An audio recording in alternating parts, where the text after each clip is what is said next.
दोस्तों नमस्कार, ये है मार्गदर्शन फॉर सिविल सर्विसेज। मैं अनुराग चौधरी। दोस्तों, भारतीय अर्थव्यवस्था के महत्वपूर्ण अध्ययन सामग्री के अंतर्गत आज की वीडियो में प्रस्तुत है विभिन्न परीक्षाओं के सामान्य ज्ञान और सामान्य अध्ययन के लिए महत्वपूर्ण और उपयोगी प्रश्नों का संकलन। दोस्तों, ये वीडियो विभिन्न परीक्षाओं जैसे एलटी ग्रेड परीक्षा, गवर्नमेंट इंटर कॉलेज प्रवक्ता, आरओ यानी समीक्षा अधिकारी, सहायक समीक्षा अधिकारी, लोअर पीसीएस और अधीनस्थ सेवा चयन आयोग द्वारा आयोजित विभिन्न परीक्षाओं जैसे जूनियर असिस्टेंट और लेखपाल भर्ती के लिए बहुत ही उपयोगी है। तो आइए शुरू करते हैं आज का वीडियो, भारतीय अर्थव्यवस्था के महत्वपूर्ण प्रश्नों का भाग 2। आइए देखते हैं सबसे पहले मुद्रा और बैंकिंग से संबंधित महत्वपूर्ण प्रश्नों को। देखिए दोस्तों, भारत का औद्योगिक वित्त निगम यानी आईएफसीआई एक विकास बैंक के रूप में कार्य करता है। तो औद्योगिक वित्त निगम एक विकास बैंक के रूप में कार्य करता है और आईएफसीआई की स्थापना 1 जुलाई 1948 को आईएफसीआई एक्ट 1948 के अंतर्गत हुई थी। तो दोस्तों, आईएफसीआई 1 जुलाई 1948 को इसकी स्थापना हुई थी और ये भारत का औद्योगिक वित्त निगम एक विकास बैंक के रूप में काम करता है। देखिए दोस्तों, नाबार्ड के बारे में आप जानते होंगे। इसका पूरा नाम है राष्ट्रीय कृषि और ग्रामीण विकास बैंक। इसकी स्थापना जुलाई 1982 में हुई थी। नाबार्ड का मुख्यालय मुंबई में है और राष्ट्रीय कृषि और ग्रामीण विकास बैंक यानी नाबार्ड भारत में कृषि क्षेत्र को वित्त प्रदान करने वाली सर्वोच्च संस्था है और ये प्रश्न कई बार परीक्षाओं में पूछा गया है। दोस्तों, नाबार्ड कृषि शाख के क्षेत्र में शीर्षस्थ संस्था है। अगला प्रश्न है किसान क्रेडिट कार्ड योजना। दोस्तों, किसान क्रेडिट कार्ड योजना की शुरुआत अगस्त 1998 में की गई थी और सिडबी की स्थापना लघु स्तरीय उद्योगों को वित्त प्रदान करने के लिए की गई थी। भारत में क्षेत्रीय ग्रामीण बैंकों की स्थापना वर्ष 1975 में हुई थी और राष्ट्रीय शेयर बाजार की स्थापना दोस्तों ये कब, नवंबर 1992 में हुई थी। तो याद रखिएगा, राष्ट्रीय शेयर बाजार नवंबर 1992 में इसकी स्थापना हुई थी।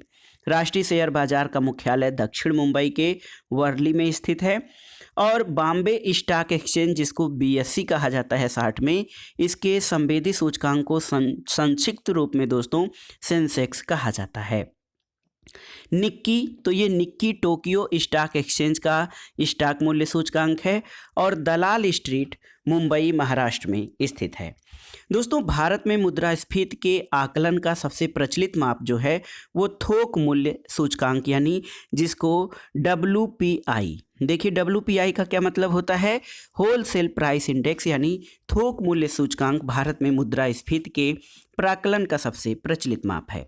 भारत का सार्वजनिक क्षेत्र में सबसे बड़ा वाणिज्य बैंक SBI यानी स्टेट बैंक ऑफ इंडिया है और स्टेट बैंक ऑफ इंडिया की पहली महिला चेयरपर्सन अरुंधति भट्टाचार्य रही हैं। दोस्तों, ICICI की स्थापना जनवरी 1955 में हुई थी और IDBI की स्थापना जुलाई 1964 में हुई थी। बुल और बियर शब्द, दोस्तों बुल और बियर शब्द शेयर बाजार के शब्द हैं। इनका हिंदी अर्थ तेजड़िया और मंदड़िया होता है, यानी बुल का अर्थ तेजड़िया और बियर का अर्थ मंदड़िया होता है। देखिए दोस्तों, तेजड़िया और मंदड़िया किसे कहते हैं ये जानना जरूरी है। दोस्तों, जो व्यक्ति शेयर की कीमत बढ़ाना चाहते हैं उसे तेजड़िया यानी बुल और जो शेयर की कीमत गिराने की आज्ञा करता है उसे मंदड़िया कहते हैं। लीड बैंक योजना, दोस्तों लीड बैंक स्कीम जो है इसका उद्देश्य प्रत्येक बैंक सघन विकास के लिए पृथक पृथक जिलों को अपनाए और गिल्ट एज्ड बाजार में रिजर्व बैंक के माध्यम से सरकारी और अर्ध सरकारी प्रतिभूतियों का क्रय विक्रय किया जाता है। स्मार्ट मनी शब्द का प्रयोग ये क्रेडिट कार्ड के लिए किया जाता है और प्लास्टिक मनी जो है ये नकद या मुद्रा का एक विकल्प होता है जिसकी सहायता से वस्तुओं और सेवाओं की खरीदारी की जाती है, जैसे क्रेडिट कार्ड, डेबिट कार्ड और एटीएम आदि। तो इन सभी को क्रेडिट कार्ड, डेबिट कार्ड और एटीएम आदि को प्लास्टिक मनी भी कहा जाता है। अगला है दोस्तों, रिजर्व बैंक द्वारा CRR यानी नकद कोष अनुपात में कमी करने पर वाणिज्यिक बैंकों द्वारा साख सृजन की मात्रा में वृद्धि होती है। और एक दोस्तों समिति है नरसिम्हन कमेटी, इसका संबंध बैंकिंग संरचना में सुधार से है। नई थोक मूल्य सूचकांक यानी WPI श्रृंखला का आरंभ 14 सितंबर 2010 से हुआ है। दोस्तों, भारतीय रिजर्व बैंक को बैंकों का बैंक यानी बैंकर्स ऑफ बैंक कहा जाता है। तो भारतीय रिजर्व बैंक देश का केंद्रीय बैंक है, इसे बैंकों का बैंक भी कहा जाता है। भारतीय रिजर्व बैंक की स्थापना 1 अप्रैल 1935 को 5 करोड़ रुपए की अधिकृत पूंजी के साथ हुई थी और ये देश का केंद्रीय बैंक है। दोस्तों, मौद्रिक नीति यानी मॉनेटरी पॉलिसी का निर्माण भारत में रिजर्व बैंक ऑफ इंडिया द्वारा किया जाता है और भारतीय रिजर्व बैंक के अनुसार वाणिज्यिक बैंकों को अपनी विशुद्ध कुल देयताओं का कुछ हिस्सा नकद रूप में अपने पास रखना अनिवार्य होता है, जिसको कि नकद आरक्षित अनुपात यानी कैश रिजर्व रेशियो कहा जाता है। रिवर्स रेपो दर वह दर है जिस पर बैंक रिजर्व बैंक को उधार देते हैं। और दोस्तों देखिए, स्वाभिमान योजना का संबंध ग्रामीण क्षेत्रों में शाखा रहित बैंकिंग सुविधाएं मुहैया कराना है। भारतीय जीवन बीमा निगम यानी LIC की स्थापना, इसकी स्थापना दोस्तों 1 सितंबर 1956 को की गई थी। और भारतीय यूनिट ट्रस्ट यानी UTI ये सार्वजनिक क्षेत्र की एक सांविधिक विनियोजन संस्था है और UTI की स्थापना यूनिट ट्रस्ट अधिनियम 1963 के तहत की गई थी। भारतीय औद्योगिक विकास निगम यानी IDBI की स्थापना जुलाई 1964 में की गई थी और स्वतंत्र भारत की अर्थव्यवस्था में सबसे पहले घटित होने वाली घटना बैंकिंग रेगुलेशन एक्ट 1949 थी। एक्चुअरीज शब्द, दोस्तों एक्चुअरीज शब्द जो है ये बीमा क्षेत्र से संबंधित है और भारतीय रिजर्व बैंक रेपो दर को नियमित करता है। भारत में विदेशी वाणिज्य उधारी का नियमन ये रिजर्व बैंक ऑफ इंडिया यानी RBI के द्वारा होता है। अगला है दोस्तों, भारतीय प्रतिभूति एवं विनिमय बोर्ड यानी सेबी की स्थापना 12 अप्रैल 1988 को की गई थी और सेबी का मुख्य कार्य शेयर बाजार में निवेशकों का संरक्षण सुनिश्चित करना है। दोस्तों, भारत में जो वित्तीय वर्ष जो होता है हमारा फाइनेंशियल ईयर, ये 1 अप्रैल से 31 मार्च तक होता है और भारतीय रिजर्व बैंक का लेखा वर्ष 1 जुलाई से 30 जून होता है। डिबेंचर का अर्थ ऋण पत्रों से होता है और किसी कंपनी के डिबेंचर धारक उसके लेनदार होते हैं। भारत में मुद्रा और साख यानी मनी एंड क्रेडिट का नियंत्रण भारतीय रिजर्व बैंक के द्वारा किया जाता है। और एक प्रश्न बहुत ही महत्वपूर्ण है, भारत में सबसे पहले बैंकों का नेशनलाइजेशन यानी नेशनलाइजेशन ऑफ बैंक्स ये 1969 में किया गया था। और कितने बैंकों का? तो 14 वाणिज्यिक बैंकों का पहली बार राष्ट्रीयकरण किया गया था और दूसरी बार 1980 में कुल 6 बैंकों का राष्ट्रीयकरण किया गया था। और वर्तमान में दोस्तों भारत में सार्वजनिक क्षेत्र के कुल 12 बैंक हैं। तो याद रखिएगा, वर्तमान में भारत में सार्वजनिक क्षेत्र के बैंकों की संख्या 12 है। दोस्तों, भारत में भविष्य निधि ये संविदा आधारित बचत है और संसद द्वारा पारित राष्ट्रीय आवास बैंक अधिनियम 1987 के अनुरूप जुलाई 1988 को राष्ट्रीय आवास बैंक की स्थापना की गई है। बैंक दर क्या होता है? तो बैंक दर वो ब्याज दर है जो भारतीय रिजर्व बैंक द्वारा व्यापारिक बैंकों को दिए जाने वाले ऋणों पर लिया जाता है। दोस्तों, भारतीय रिजर्व बैंक 1 रुपए के नोट और सिक्कों तथा अन्य छोटे सिक्कों को छोड़कर भारत में विभिन्न मूल्य वर्ग के नोटों को जारी करता है और 1 रुपए के नोट का निर्गमन भारत सरकार द्वारा किया जाता है। दोस्तों, 1 रुपए के नोट पर किसके हस्ताक्षर होते हैं? तो ये वित्त मंत्रालय के सचिव के हस्ताक्षर होते हैं 1 रुपए के नोट पर। भूमि विकास बैंक यानी लैंड डेवलपमेंट बैंक ये किसानों को कृषि में अस्थायी सुधार के लिए ऋण प्रदान करता है। और मुद्रा प्रसार का तात्पर्य अर्थव्यवस्था में मुद्रा की मात्रा में वृद्धि से होता है। काली मुद्रा यानी ब्लैक मनी क्या है? दोस्तों, ब्लैक मनी ऐसी मुद्रा है जिस पर आयकर नहीं दिया गया होता है और भारतीय स्टेट बैंक ने दोस्तों किसानों के पास आसानी से पहुंच के लिए किसान क्लबों का गठन किया है। भारत में सबसे पहले ट्रेजरी बिल कब जारी किए गए थे? तो ये वर्ष था 1917 जब भारत में पहली बार ट्रेजरी बिल जारी किए गए थे।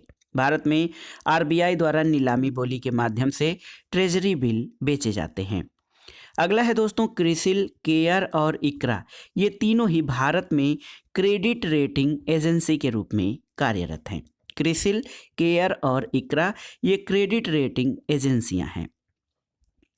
मुद्रा और बैंकिंग के बाद आइए देखते हैं सामाजिक विकास यानी सोशल डेवलपमेंट से संबंधित महत्वपूर्ण तथ्यों को। सबसे पहले मानव विकास। दोस्तों, राज्य स्तरीय मानव विकास रिपोर्ट जारी करने वाला भारत का पहला राज्य मध्य प्रदेश रहा है और मानव विकास सूचकांक जीवन प्रत्याशा, शैक्षिक उपलब्धि और प्रति व्यक्ति सकल घरेलू उत्पाद का समग्र सूचकांक और औसत सूचकांक होता है। मानव विकास सूचकांक यानी ह्यूमन डेवलपमेंट इंडेक्स का जो प्रकाशन है ये यूएनडीपी यानी यूनाइटेड नेशंस डेवलपमेंट प्रोग्राम द्वारा किया जाता है और मानव विकास सूचकांक का अधिकतम मान 1 और न्यूनतम मान 0 होता है।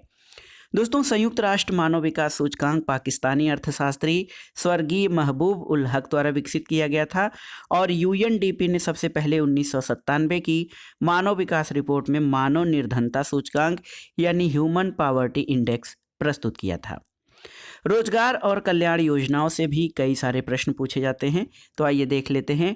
दोस्तों, बंधुआ मजदूर उन्मूलन अधिनियम 1976 में पारित किया गया था, तो याद रखिएगा बंधुआ मजदूर उन्मूलन अधिनियम 1976। प्रच्छन्न बेरोजगारी या छिपी बेरोजगारी का सामान्य अर्थ होता है कि श्रमिक की सीमांत उत्पादकता शून्य है और छिपी बेरोजगारी से तात्पर्य है किसी कार्य में जिसको कम व्यक्ति कर सकते हैं अधिक व्यक्तियों का लगे रहना। कौशल विकास पहल योजना ये श्रम और रोजगार मंत्रालय द्वारा मई 2007 में प्रारंभ की गई थी और दोस्तों वर्ष 1995-96 में ग्रामीण अवस्थापना विकास कोष यानी RIDF का गठन हुआ था। 1995-96 में गोकुल ग्राम योजना का प्रारंभ गुजरात सरकार द्वारा किया गया और एक महत्वपूर्ण योजना है निर्मल ग्राम पुरस्कार योजना। तो दोस्तों, ये योजना स्वच्छ शौचता से जो है संबंधित है। तो निर्मल ग्राम पुरस्कार योजना ये खुले में शौच मुक्ति और शौच स्वच्छता से संबंधित है। दोस्तों, महिला और बाल विकास कार्यक्रम देखिए। दोस्तों, ये देखिए development of women and child जो है चाइल्ड डेवलपमेंट जो कार्यक्रम है ये प्रोग्राम है। इस योजना का संबंध गरीबी रेखा से नीचे रहने वाली महिला सदस्यों को ऊपर उठाने से है और स्वावलंबन योजना ये महिलाओं को पारंपरिक और अपारंपरिक व्यवसायों में प्रशिक्षण और कौशल प्रदान करने वाली योजना है। स्वाधार योजना तो ये कठिन परिस्थितियों में रहने वाली महिलाओं के लाभार्थ प्रारंभ किया गया था 2001-2 में। दोस्तों, स्वाधार योजना भारत सरकार के महिला और बाल विकास मंत्रालय द्वारा कठिन परिस्थितियों में रह रही महिलाओं के लिए प्रायोजित किया गया था। भारत निर्माण योजना तो ये भारतीय ग्रामीण जीवन को विकसित करने का कार्यक्रम है और संगम योजना का संबंध दोस्तों विकलांगों की सहायता करना है। संगम योजना कब प्रारंभ हुई थी? तो 15 अगस्त यानी 1996 के स्वतंत्रता दिवस के अवसर पर संगम योजना प्रारंभ की गई थी। संकल्प परियोजना ये HIV एड्स के समापन से जुड़ी योजना है और राष्ट्रीय बाल कोष यानी नेशनल चिल्ड्रन फंड इसकी स्थापना 1979 में की गई थी। जवाहर रोजगार योजना का प्रारंभ 7वीं पंचवर्षीय योजना के दौरान किया गया था और जवाहर रोजगार योजना अप्रैल 1989 में प्रारंभ की गई थी। दोस्तों, 1 अप्रैल 1999 इस दिन स्वर्ण जयंती ग्राम स्वरोजगार योजना का प्रारंभ हुआ था। एक प्रश्न देखिए, सर्व शिक्षा अभियान इसका प्रारंभ 2001 में हुआ। साक्षर भारत मिशन 2009 से प्रारंभ हुआ और ऑपरेशन ब्लैक बोर्ड का आरंभ 1987 में हुआ था।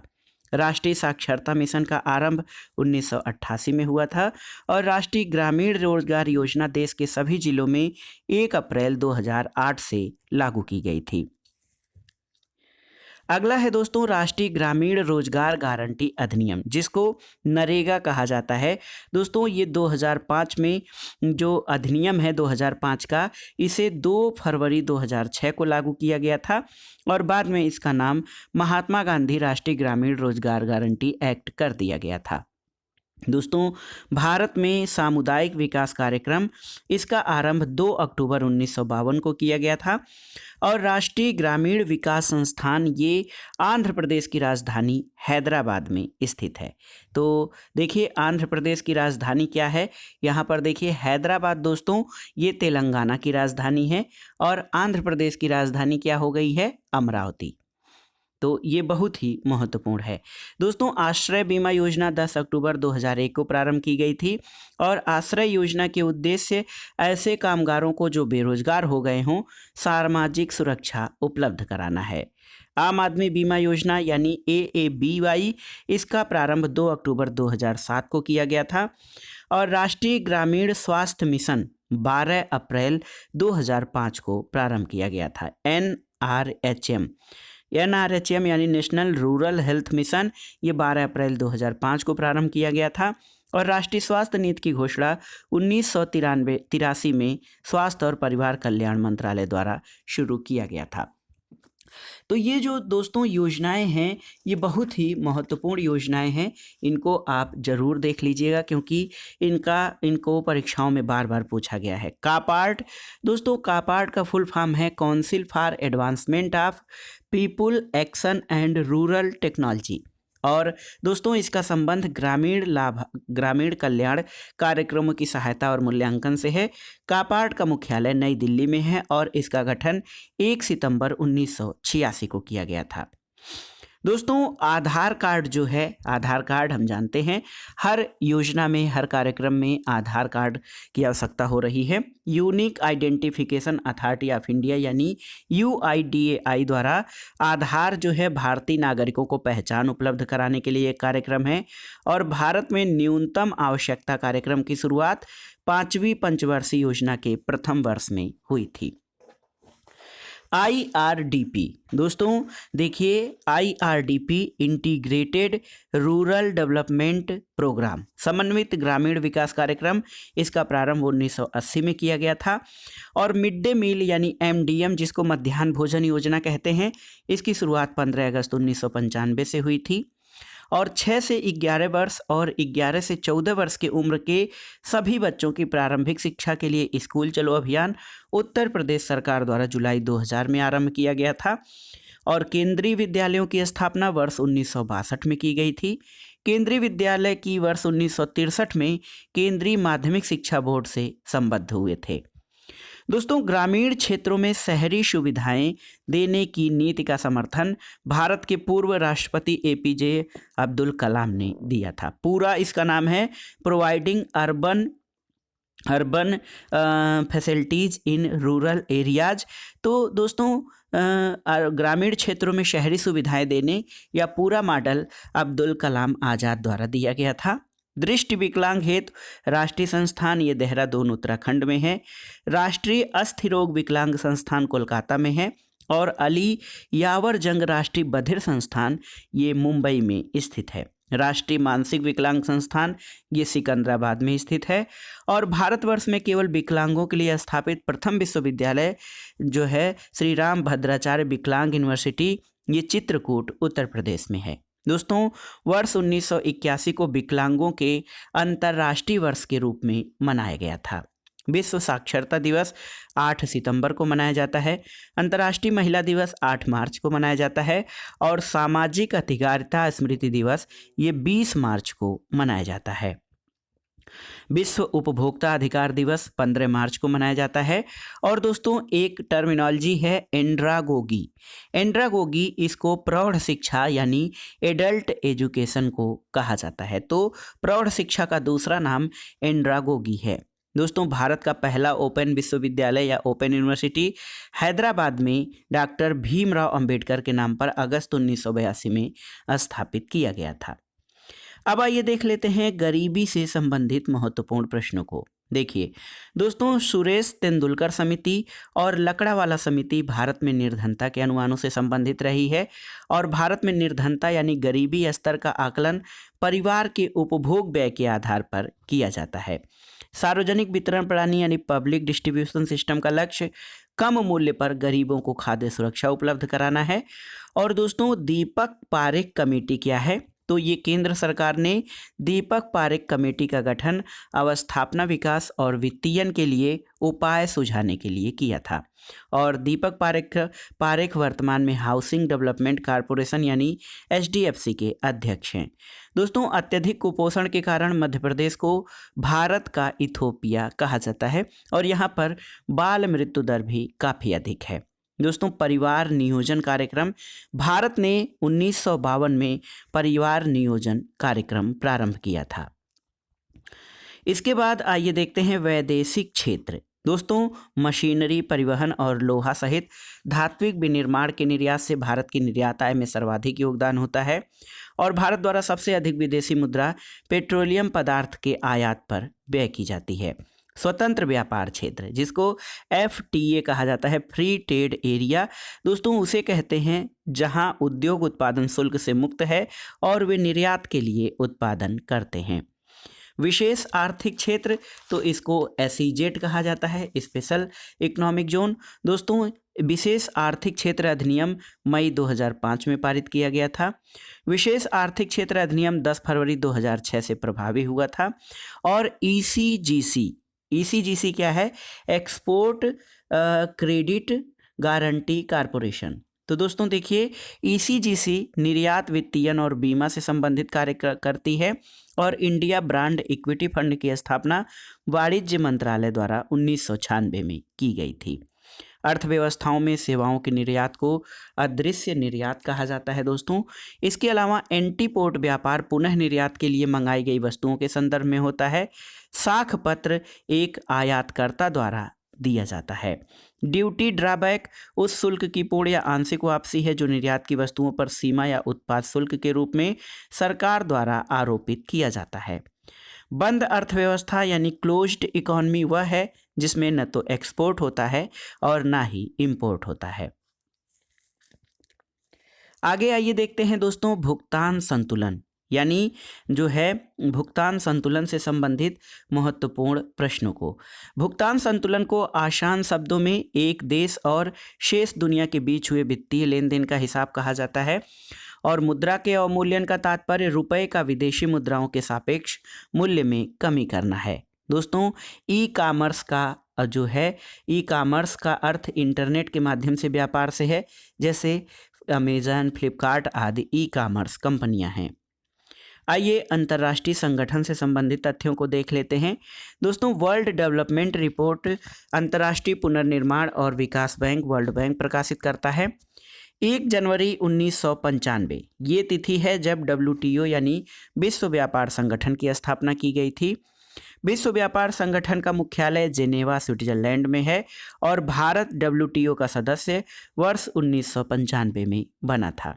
दोस्तों WTO को पूर्व में जो है व्यापार एवं टैरिफ सामान्य समझौता GATT, जिसका फुल फॉर्म है general agreement on trade and tariff कहा जाता है।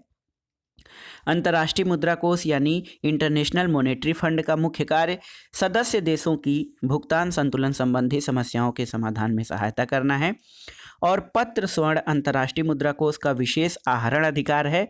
IMF ने 1970 में इस व्यवस्था को प्रारंभ किया था।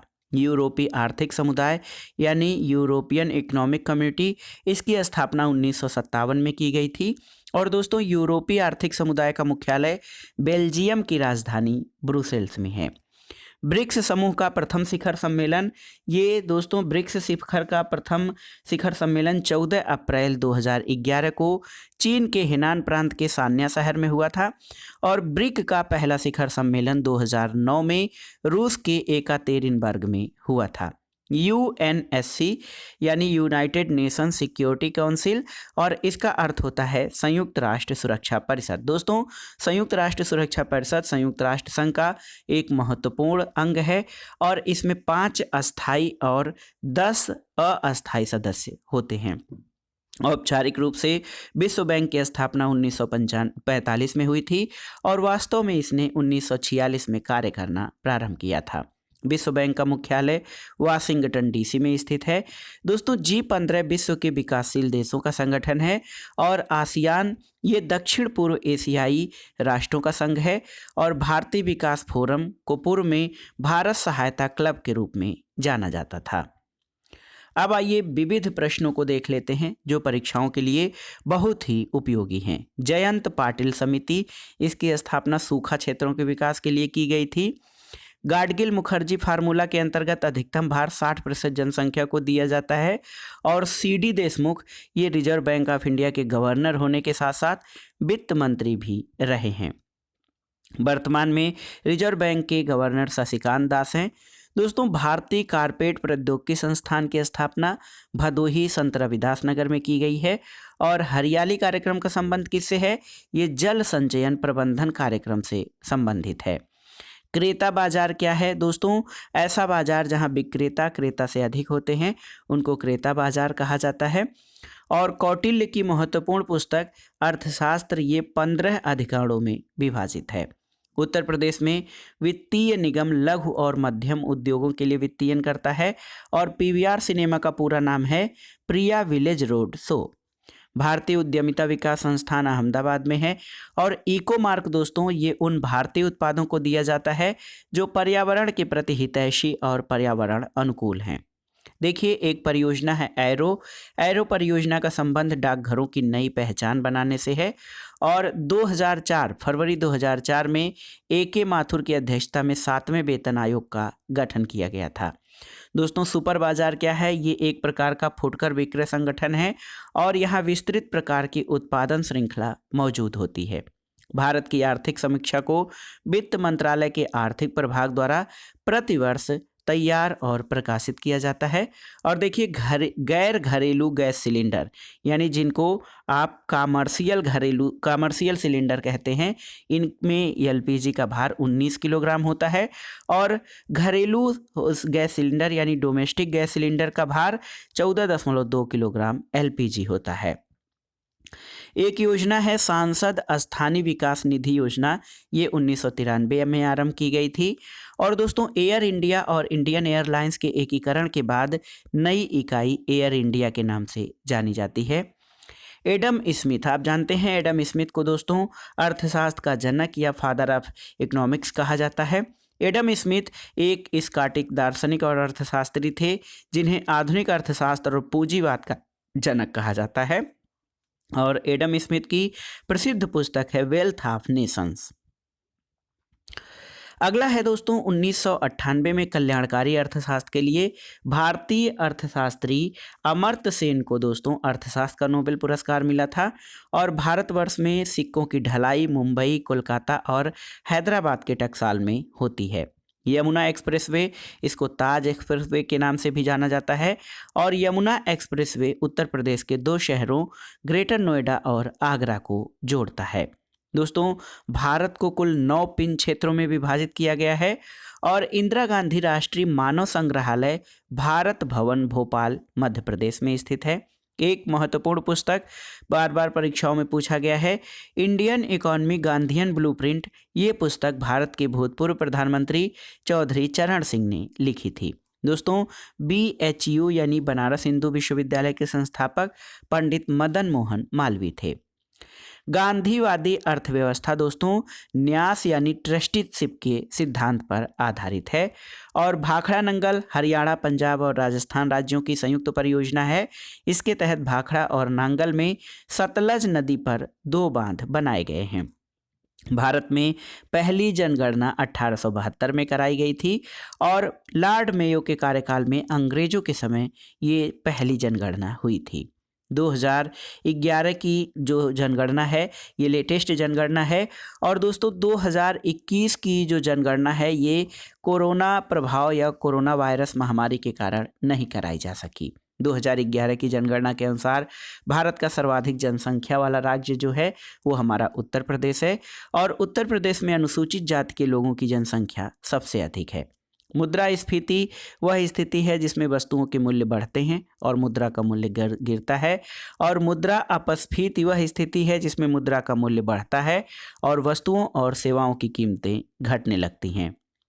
देखिए, सकल घरेलू उत्पाद में परिवर्तन की दर आर्थिक विकास दर कहलाती है। आर्थिक विकास दर का जो मात्रक है या फार्मूला है, गत वर्ष की तुलना में वर्तमान वर्ष के GDP में परिवर्तन, प्रतिशत वृद्धि या कमी, और गत वर्ष का GDP, इसको आर्थिक विकास दर कहा जाता है। दोस्तों, नेट राष्ट्रीय उत्पादन में परिवर्तन की दर आर्थिक समृद्धि कहलाती है। आर्थिक समृद्धि दर जो होती है वो गत वर्ष की तुलना में वर्तमान वर्ष के NMP में परिवर्तन, वृद्धि या कमी, आबलिक या बटे गत वर्ष का NAP होता है। संपूर्ण अर्थव्यवस्था की आर्थिक गतिविधियों को लेखांकित करने के लिए इसको 3 क्षेत्रों प्राथमिक, द्वितीयक और तृतीयक क्षेत्र में बांटा जाता है। तो दोस्तों इन गतिविधियों को जान लेते हैं कि कौन सी गतिविधियां प्राथमिक क्षेत्र में शामिल हैं, कौन सी द्वितीयक क्षेत्र में और कौन सी तृतीयक क्षेत्र में। दोस्तों प्राथमिक क्षेत्र में कृषि, वानिकी, मत्स्यन, खनन और उत्खनन शामिल है। द्वितीयक क्षेत्र में निर्माण, विनिर्माण और तृतीयक क्षेत्र सेवा क्षेत्र है, जिसमें परिवहन, संचार, बैंकिंग, बीमा, भंडारण, व्यापार और सामुदायिक सेवाएं शामिल हैं। तो ये अर्थव्यवस्था की आर्थिक गतिविधियों को 3 क्षेत्र हैं, प्राथमिक, द्वितीयक और सेवा क्षेत्र।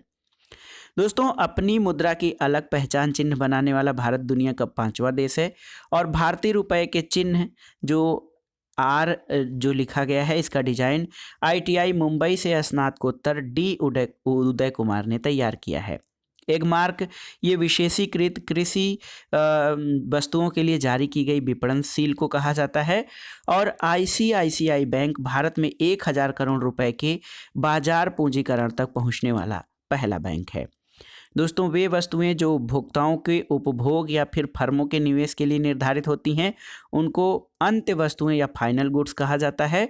और देखिए वाणिज्यिक बैंक अपनी जमा के आधार पर क्रेडिट सृजित करते हैं। उपभोग फलन अथवा उपभोग प्रवृत्ति आय और उपभोग के मध्य संबंध दर्शाता है और वैयक्तिक प्रयोज्य आय ये वैयक्तिक आय और प्रत्यक्ष करों के अंतर के बराबर होती है। प्रति व्यक्ति आय क्या है? तो पर कैपिटा इनकम दोस्तों राष्ट्रीय आय बटे कुल जनसंख्या या निबल राष्ट्रीय उत्पादक कारक लागतों पर बटे कुल जनसंख्या होता है। राष्ट्रीय आय ये NNP एट फैक्टर कास्ट और NNP-MP यानी निबल अप्रत्यक्ष कर और सब्सिडीज को मिलाकर राष्ट्रीय आय बनता है। राष्ट्रीय आय किसी उत्पादक गतिविधि द्वारा निर्मित होती है और राष्ट्रीय आय दोस्तों उत्पादन लागत यानी फैक्टर कास्ट पर निबल राष्ट्रीय उत्पाद होती है। बहुराष्ट्रीय फर्म यानी मल्टीनेशनल फर्म क्या है?